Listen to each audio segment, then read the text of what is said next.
Kag sa numero 1 sa mga balita subong nga adlaw, masobra sa 1,700 ka mga pulis ang Negros Occidental PNP ang iga-deploy sa pagpasiguro sang malinong nga eleksyon.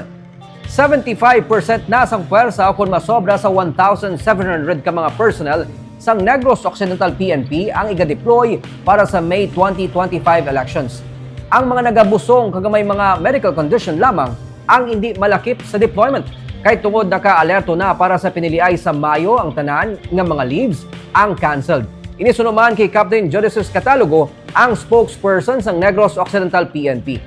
0-0 na sa karon ang NOCPO nga nagakasayuran nga ang tanan nga mga areas nga nagakinahanglan nga mapunan sang personnel ang napunan na. Gani wala na sang request nga additional PNP personnel sa bahin sang NOCPO. Tuyo sang NOCPO nga mag-deploy sang tig-2 ka mga pulis sa kada presinto. Plastado naman ang mga quick reaction team nga among maga-convoy sa transport ng mga election paraphernalia ukon automated counting machines.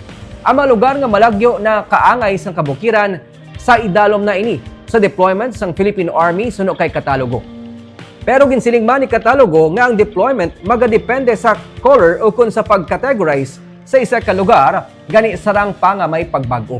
Ang banwa sang kanduni, ang damlag pa gin-recommend sa orange category bangod sa ginasiling nga armed threat. Pero sa gihapon, pending pa ang approval sini. And then we are now 0-0 na. What does this mean na 0-0 na meaning all areas covered, especially the precincts. Especially for the convoy, especially for quick reaction team. The purpose of the quick reaction team is among saan mamantay sa natin ng mga election paraphernalia as well is traveling, coming from the hub, like they just take to them, going to Aton Tasher, kompleto na kita na mga answers. And then respectively, ang every local government unit will be also accepting their election paraphernalia is also responsible for the security from the hub going sa ilang treasurer's office. And we are already prepared for that.